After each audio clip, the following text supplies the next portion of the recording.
Hoje, em alusão a essa data tão especial, nós vamos trazer uma advogada, filha de Parambu, doutora Ana Caroline Noronha Feitosa, uma excelente advogada, né? Formada pela Unifor, né?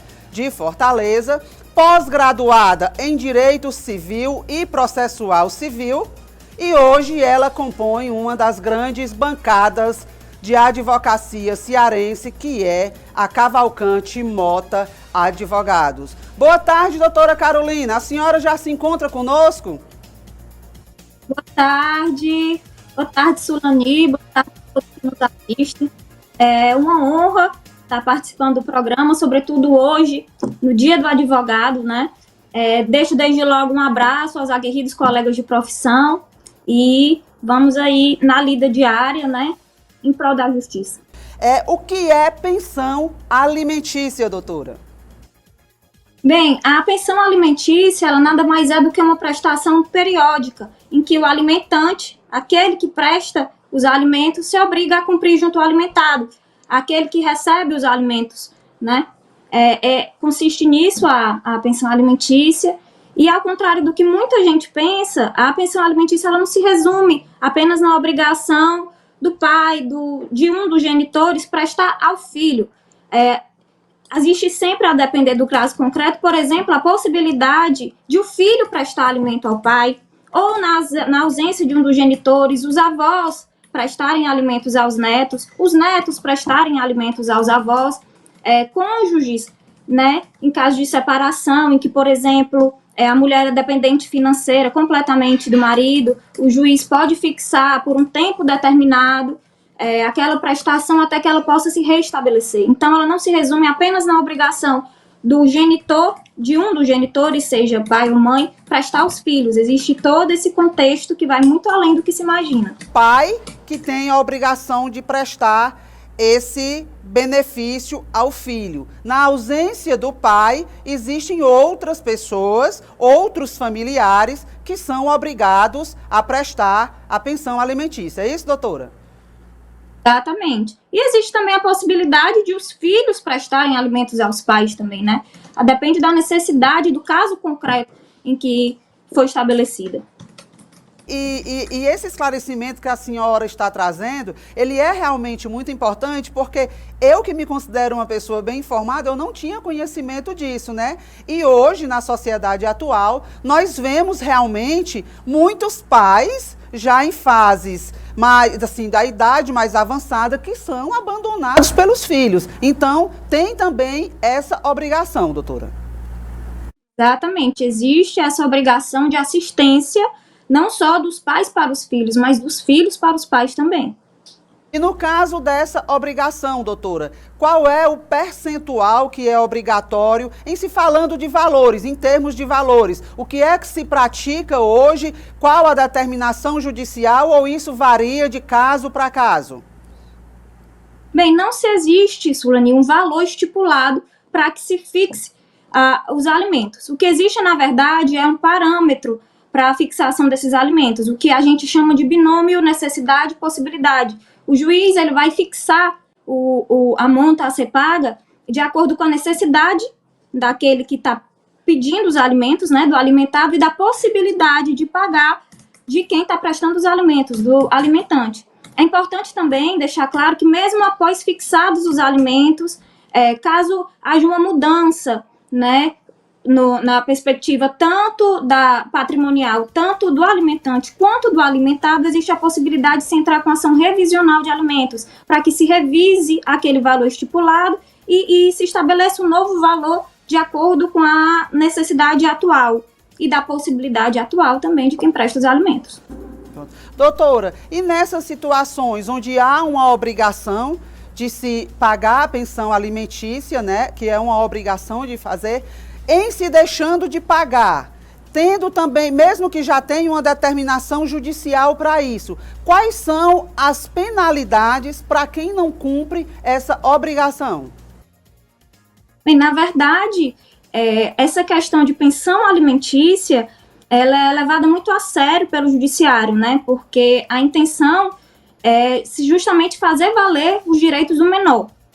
E existe a possibilidade da prisão civil do devedor a partir do terceiro mês de inadimplência, em que ele efetivamente deixou de pagar, pode-se ingressar com pedido, né, de prisão civil do devedor.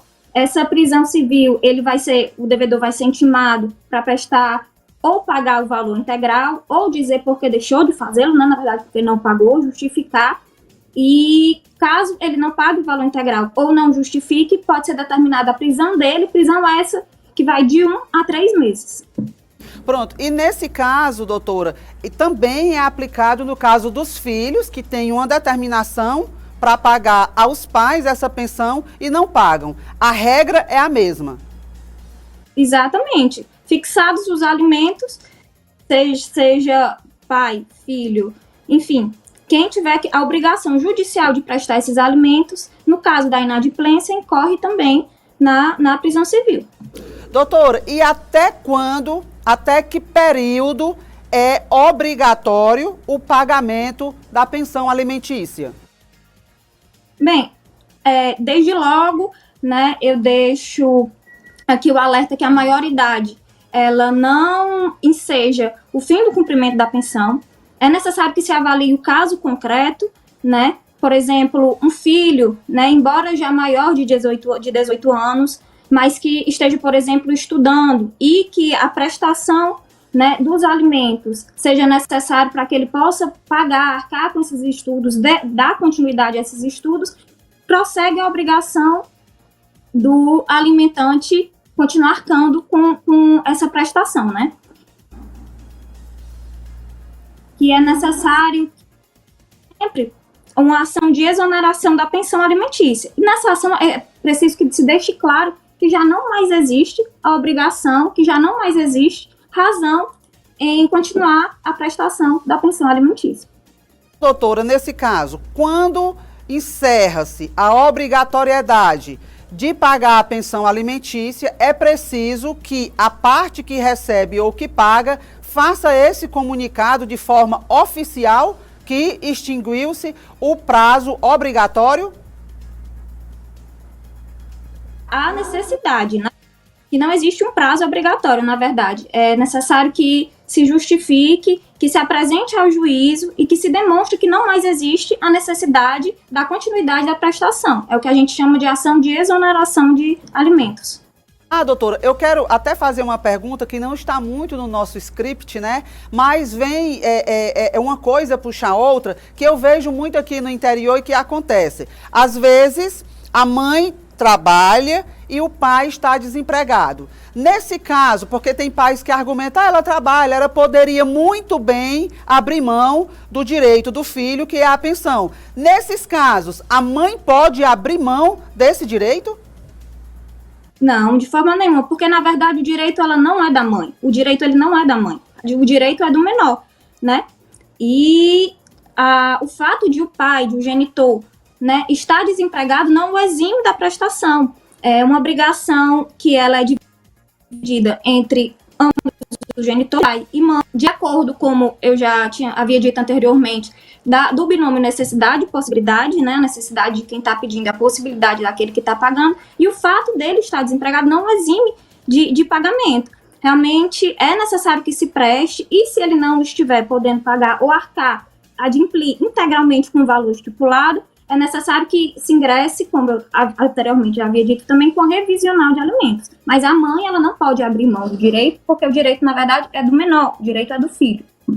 Muito esclarecedor. Doutora, eu sei que a senhora é muito ocupada, que a senhora leva a vida entre uma audiência e outra, mas eu quero fazer uma pergunta que me pediram agora aqui, como o programa é ao vivo, que eu fizesse essa pergunta.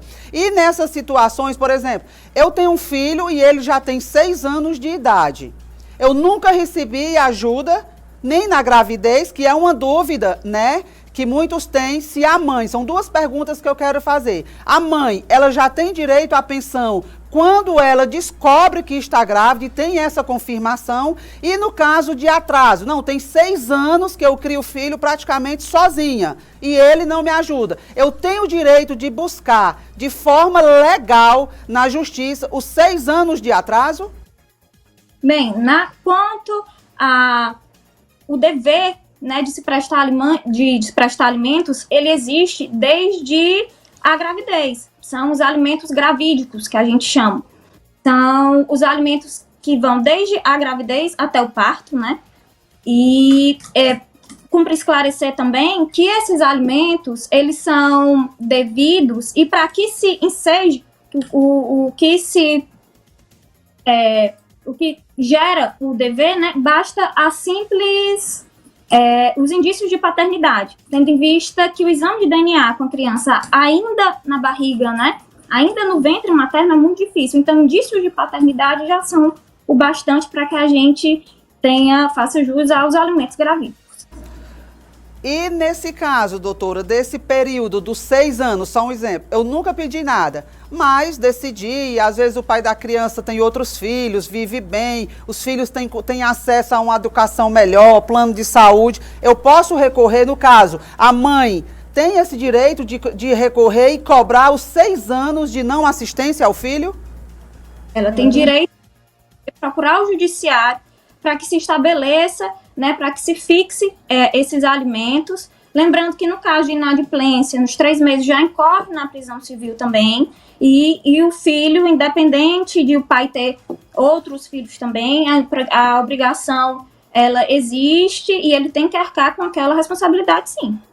Então, para quem está assistindo aí o Passando Geral em Inhamuns, antes de sair por aí namorando, né, fazendo filho, achando que a obrigação não existe, é melhor você se prevenir, viu? Porque senão depois, se você não tiver a responsabilidade, se o seu caráter, se a sua dignidade não fizer com que você cumpra essa obrigação, o braço da lei vai bater na sua porta, né? Aí, ó, programa ao vivo é bom por isso, né? Tá aí o Berg Brito já ligando a sirene para dizer que você fique em alerta. Mas, doutor, uma coisa que me chamou a atenção, porque essa que fala com você é muito curiosa, e eu sei que é o anseio de quem está nos assistindo. A senhora falou na questão do indício de paternidade, né? Por conta que é complicado realmente fazer um teste de DNA na gravidez. E assim, por indício de paternidade, aquela pessoa fica obrigada, depois que a criança nasce, e que já é outra confusão, faz o teste de paternidade e não é. Como fica essa situação de quem pagou 9 meses de pensão alimentícia, de alimentos como é o nome? Repita aí, por gentileza, para quem está em casa aprender essa palavra bonita. São alimentos gravídicos. Pronto. Aí como é que fica essa situação? Já houve situação como essa? A senhora já pegou alguma situação como essa? Não, né? Em regra, as situações que eu pego, efetivamente a criança é filha daquele genitor que a gente está buscando que cumpra o seu dever de pai. Mas nesse caso, primeiro que para que se estabeleça os indícios de paternidade, é necessário que se consiga provar, né, que os genitores, né, aquela mulher e aquele homem, eles tiveram realmente algum envolvimento, que se configurou, que ali se houve realmente um relacionamento, embora não seja necessário que seja um relacionamento, um namoro, né? Até porque para a criança nascer basta o encontro, mas é necessário esses indícios. E assim, caso o genitor preste esses alimentos durante os 9 meses de gestação e depois se descubra que aquela criança não é filha dele, é possível que se ingresse com a ação. O próprio genitor ingresse com a ação em face da mãe, se comprovada na fé dela, né? Se comprovado que ela realmente tinha ciência que não era ele o pai, ele pode ingressar com ação de retorno, no caso. Mas como a senhora bem disse, é uma situação que a senhora mesmo nunca encontrou, né? Por quê? Porque a mulher é um ser inteligente, né, doutora? Para enganar uma mulher, o cabo tem que torar um dobrado grande, porque não engana. Então, assim, normalmente a mãe, ela sabe de fato quando está grávida e ela sabe bem direitinho quem é o pai. Doutora, para encerrar aqui a sua brilhante participação e esclarecedora, né? Porque, assim, embora seja um assunto que esteja todos os dias batendo a porta do judiciário, que é pensão alimentícia, mas sempre se geram essas dúvidas, né? A gente mora numa cidade que fica no interior, né? E as pessoas, por vezes, não têm acesso a essa informação, né? Então, para encerrar aqui a participação da senhora, eu peço à senhora que a senhora nos diga aqui, para todos os telespectadores do Passando Geral em Inhamuns, qual é o primeiro passo, o que se deve fazer nessas situações. O pai já tem uma determinação ou não existe a determinação, mas a partir de agora eu quero fazer valer o direito do filho e vou botar o pai para criar o comedorzinho de rapadura, porque achou bom fazer, achou bom beijar na boca, cheirar no cangote na mãe, pois vai ter que balançar a criança, né? Porque tem que diz, doutora, quem pariu Mateus, que embale. E aí, nesses casos, qual o primeiro passo que a mãe tem que tomar para buscar esse direito do filho? Bem, na verdade, também esclareço, né? E é muito necessário que a mãe realmente, né, vá atrás. Não é um direito dela, é o direito do menor. Esse direito é dele, não pode ser burlado, não pode deixar de ser cumprido. Nos casos em que realmente já existe a efetiva sentença, que já existe os valores fixados, em que o pai já começa a inadimplir aquela obrigação desde o início, já é necessário que se procure um advogado. Caso você não tenha condições de arcar com um advogado, isso não obsta o seu acesso ao judiciário, existe a defensoria pública também, existem os defensores públicos, então procurem a defensoria, procurem um advogado, garantam o direito dos seus filhos. E deixo aqui aberto os nossos microfones, a nossa câmera, para a senhora fazer as suas considerações finais. Eu agradeço o convite, é um prazer estar compondo hoje o programa com vocês, é um prazer estar esclarecendo esse assunto tão importante e recorrente, infelizmente recorrente, né? Mas eu espero que tenha sido elucidativa a minha entrevista, que vocês tenham entendido tudo que aqui eu expus.